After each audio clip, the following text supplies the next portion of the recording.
नमस्कार साथियों, मैं आज यूपी से अपनी बात शुरू करूंगा। जो अयोध्या में घटनाएं घटी, जिस तरह से वहाँ पैसों का बंदरबाट हुआ, चढ़ावे दान किए हुए पैसों का जिस तरह से वहाँ बंदरबाट हुआ, जिस तरह से राम जन्मभूमि ट्रस्ट न्यास के जो अध्यक्ष और साथ में जो मेंबर थे, लोगों ने जो ये किया, कितनी शर्मनाक बात है। और योगी चाह के भी कुछ नहीं कर सकते, इतने असहाय योगी बने हुए हैं। और इसका कारण बस ये है कि यूपी में खास करके, क्योंकि जब से योगी सत्ता संभाले तब से ये चर्चा हमेशा रही कि योगी आज न कल पीएम बनेंगे, नरेंद्र मोदी के बाद इनका ही स्थान है। लेकिन ये बात अमित शाह कभी टॉलरेट नहीं कर पाए, नरेंद्र मोदी कभी नहीं टॉलरेट कर पाए, क्योंकि अमित शाह की अपनी महत्वाकांक्षा थी। हालांकि राजनीति में है तो महत्वाकांक्षी रहना चाहिए, लेकिन महत्वाकांक्षा उस शर्त पर नहीं होना चाहिए कि देश के सबसे अच्छे मुख्यमंत्री को आप इस तरह से दबा के और उनका हाथ बांध के रखें। क्योंकि यूपी में दोस्तों ब्यूरोक्रेट, ठेकेदार, चाहे वो गवर्नमेंट हो या प्राइवेट हो, इसमें केंद्र की इतनी भूमिका होती है, खास करके अमित शाह के बड़े बड़े कॉन्ट्रैक्टरों में। पूरे गुजराती लॉबी को लाकर इन्होंने यहाँ पे रख दिया। बनारस हो, लखनऊ हो, कहीं भी काम हो रहा हो, वही लोग करेंगे जो उनके लोग हैं। उनके ब्यूरोक्रेट उन्होंने अपनी इच्छा से यहाँ पर बनाया, जबकि उसमें पूरा का पूरा अधिकार मुख्यमंत्री का होना चाहिए था। हालांकि बहुत सारे ब्यूरोक्रेट को उन्होंने भेजा, और भी बहुत सारे कुछ ब्यूरोक्रेट को उन्होंने दिल्ली से भेजा कोई जगह देने के लिए, आपको योगी से मिलने के लिए। लेकिन कुछ को योगी ने भाव नहीं दिया, लेकिन फिर भी बहुत सारे ब्यूरोक्रेट केंद्र सरकार के, खास करके अमित शाह के बनाए हुए हैं। ठेकेदारी में तो उनका, गुजरातियों का दबदबा यूपी में है ही, बड़े कॉन्ट्रैक्टर सब वही लोग कर रहे हैं। तो ये कहना चाहते हैं दोस्तों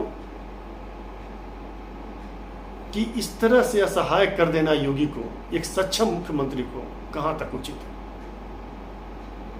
आज आप देखें कि इन लोगों पर, चंपत राय, अनिल मिश्रा जैसे लोगों पर कोई कार्रवाई नहीं हो रही। ये कार्रवाई हो भी नहीं सकती, क्योंकि योगी के हाथ में नहीं है।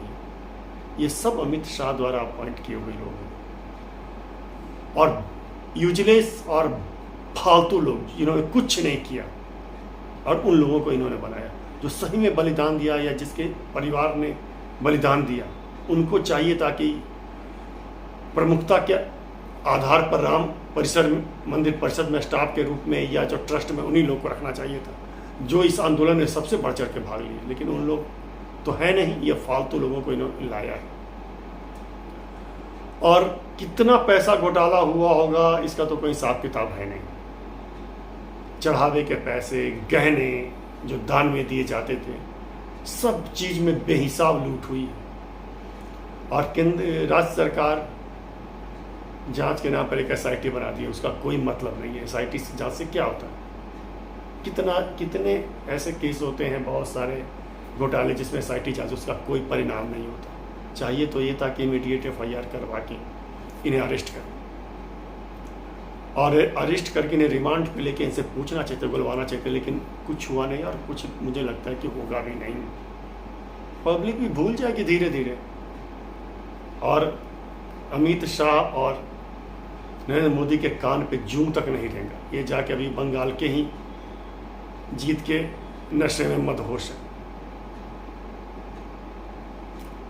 ये सही है कि बंगाल को इन्होंने मुक्ति दिलवाई, वरना बंगाल की स्थिति बहुत बुरी होती, वो बांग्लादेश बनने वाला था, इसमें कहीं डाउट नहीं। लेकिन कोई भी सक्षम विपक्ष होता, बीजेपी के जैसे, बीजेपी के अंदर में पावर में अगर दूसरी पार्टी होती और इस तरह से वहां पर उपाय करती, तो वो पार्टी भी जीतती।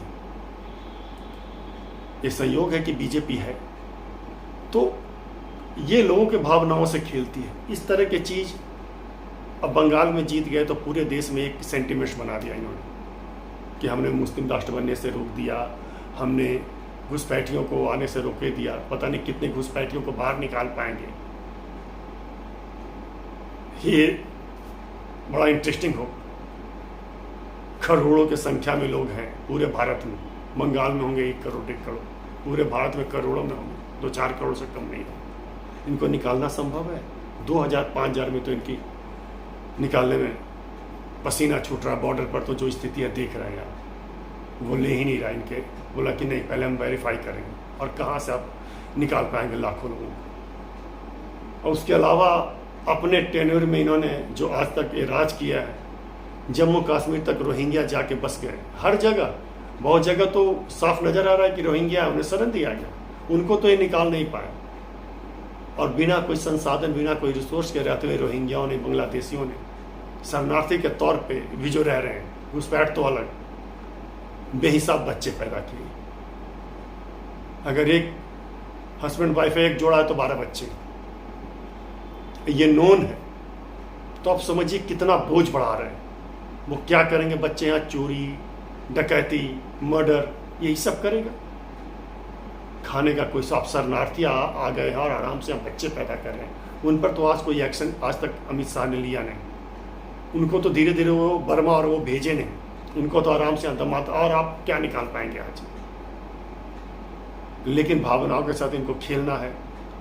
और इस तरह के भावनाओं की आड़ में योगी जैसे सक्षम मुख्यमंत्री के साथ जो ये करते हैं।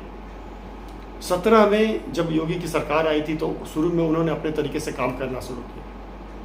क्रिमिनलों का इनकाउंटर, फिर योगी पर दबाव बनाया गया।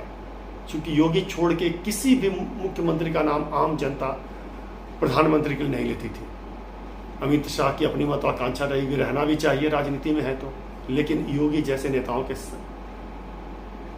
कद को छोटा करने के शर्त पर नहीं, और इनको दबाने के शर्त पे ये नहीं होना चाहिए। और उस समय से अमित शाह खार खाए हुए योगी से, क्योंकि डायरेक्ट तो हटा नहीं सकते, क्योंकि जिस दिन योगी हट जाएंगे मिट्टी पलीद हो जाएगी बीजेपी की यूपी में। अगर इस बार ही वो देख ले 27 में किसी नेता को खड़ा कर दे योगी को हटा दे, अगर योगी अलग पार्टी बना ले तो योगी पार्टी जीतेगी वहाँ। मैं बता रहा हूँ आपको, बीजेपी की वो खटिया खड़ी होगी। लेकिन योगी संयमित नेता हैं और वो उन्होंने कभी भी अलग पार्टी बनाने की बात या कभी भी कोई विरोध नहीं किया, और उन्होंने बहुत बर्दाश्त किया, जिसका इन लोगों ने नाजायज फायदा उठाया। राम मंदिर इसका रिसेंट उदाहरण है। अपने ठेकेदार और ब्यूरोक्रेट को बैठा के यूपी में अमित शाह और नरेंद्र मोदी ने मनमाना किया है। बंगाल जैसे स्टेट को जीत जाते हैं, लोगों को भावनाओं में बहा देते हैं, और उसके आड़ में लोग ऐसा ऐसा काम करते हैं। इनकी एजेंसियां फेल हैं। अभी नीट में के मामले में आप देखिए, एक अभी कल की घटना है। कल बहुत सेंटरों पर सॉल्वर पकड़ा है। मेडिकल के स्टूडेंट जो 40 लाख रुपये दे के बैठ रहे थे, हालांकि कुछ लोगों को पकड़ा गया, लेकिन आप बताइए दोस्तों कि इतना एहतियात के बाद वो कैसे गेट से अंदर चले गए? कहाँ किस तरह से लोग सेटिंग कर रहे हैं?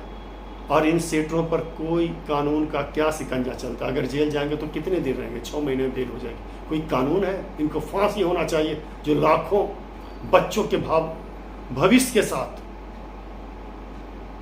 उनके सपनों के साथ खिलवाड़ करते हैं, उनके मेहनत के साथ, ये मर्डर से भी ज़्यादा घातक है। इस चक्कर में कितने बच्चों ने आत्महत्या किया सुसाइड के। इधर रिसेंट न्यूज आ रहा है, इधर जो आप देख रहे हैं लगातार उस तरह की खबरें आ रही हैं अखबारों में, समाचारों में, लेकिन इनके कान पे जूम नहीं रखेंगे। ये पार्टी के बाहर तो करते ही हैं, पार्टी के अंदर भी पॉलिटिक्स करते हैं।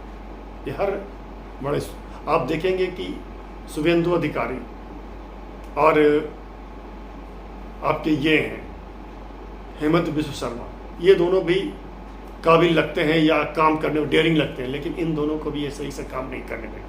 हेमंत बिस्व शर्मा को तो अपने हिसाब से वो चला ही रहे हैं, हालांकि एकदम ओपन हैंड उनको नहीं है। शुभेंदु अधिकारी को भी ये मजबूत नहीं होने देंगे उतना, और ये अपना इंटरफेयर रखेंगे, ये तय है। इनको चाहिए राजस्थान के मुख्यमंत्री जैसे लोग, मध्य प्रदेश के मुख्यमंत्री जैसे लोग, उड़ीसा, छत्तीसगढ़, उत्तराखंड, ऐसे लोग इनको चाहिए। महाराष्ट्र, जो इनकी जी हुजूरी और इनके गुणगान करते रहे।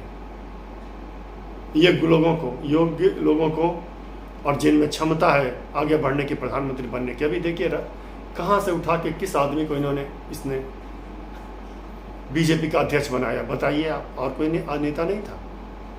ये ऐसे सीट से इनके बाप पहले जीते थे, बांकीपुर पटना में एक विधानसभा क्षेत्र, इनके पिताजी भी पहले यहाँ पे रहे थे और ये वहीं से जीता। ये बीजेपी का सबसे सेफ सीट माना जाता है बिहार में, बांकीपुर, जो कभी बीजेपी नहीं हारा, लालू के रीजन में भी कभी भी नहीं। एक कुत्ता, लोग बोलता है कि कुत्ता बीजेपी के सिंबल पे खड़ा हो जाएगा, वो भी वहां से जीत जाएगा बांकीपुर से। क्या उपलब्धि है, बाप के नाम पे आए, कोई संघर्ष इन्होंने नहीं किया, और सीधे इसलिए कि एक रबर स्टैम्प चाहिए ना, मजबूत नेता नहीं चाहिए। अमित शाह को रबर स्टैम्प चाहिए कि जो हम कहें वैसा ही, और कहने के लिए कि आम कार्यकर्ता को हम बना देते हैं कुछ। क्या नितिन नवीन उस लायक थे हैं कि वो बन जाए राष्ट्रीय अध्यक्ष, लेकिन उनको बनाया गया। यही कहूंगा मैं दोस्तों कि इन लोगों की जो स्थिति है, कुछ उस तरह के काम करके लोगों को भावनाओं में बहा देना और फिर अपना मनमाना करना। लेकिन आज की परिस्थिति ऐसी है कि विपक्ष में कोई भी ऐसा पार्टी नहीं है जो इनका मुकाबला कर सके, क्योंकि सब हर एक पार्टी की स्थिति बीजेपी से ही बुरी है। अगर बीजेपी खराब है तो वो लोग महा खराब है, तो इसलिए कोई मुकाबले में नहीं आ पाता, क्योंकि लोगों को लगता है कि चलो, सब लोग जानते हैं कि बीजेपी के राज में कितना भ्रष्टाचार हुआ, बेहिसाब अकूत संपत्ति ब्यूरोक्रेटों ने और नेताओं ने बनाया। जितना बीजेपी के राज में बनाया होगा उतना किसी के राज में नहीं बनाया होगा। सब लोग जान रहे हैं, आम जनता जान रही है, हर राज्य जहां भी इसका शासन है वहां पे तो जो स्थिति है, बिहार की मैं बात करता हूं, यहाँ पे तो जो ब्यूरोक्रेट ने लूट किया है और सब साक्ष्य है और सामने है। लेकिन एक जांच के नाम पर सब कुछ इंजीनियरों को पकड़ा जाता है, और आपका जो उधर सेक्रेटरी, प्रोफेसर सेक्रेटरी जो IAS लेवल के पकड़ना उन्हें चाहिए, पकड़ना चाहिए नेताओं को, तो पकड़ते हैं इंजीनियरों को। इंजीनियर बिना उनके सह के करेंगे, उन पर हाथ भी नहीं डाल रहे। तो बीजेपी को क्या करना चाहिए, क्या नहीं करना चाहिए दोस्तों, मैं आप पे छोड़ता हूं। इसके साथ ही आज की बात समाप्त करता हूं। नमस्कार।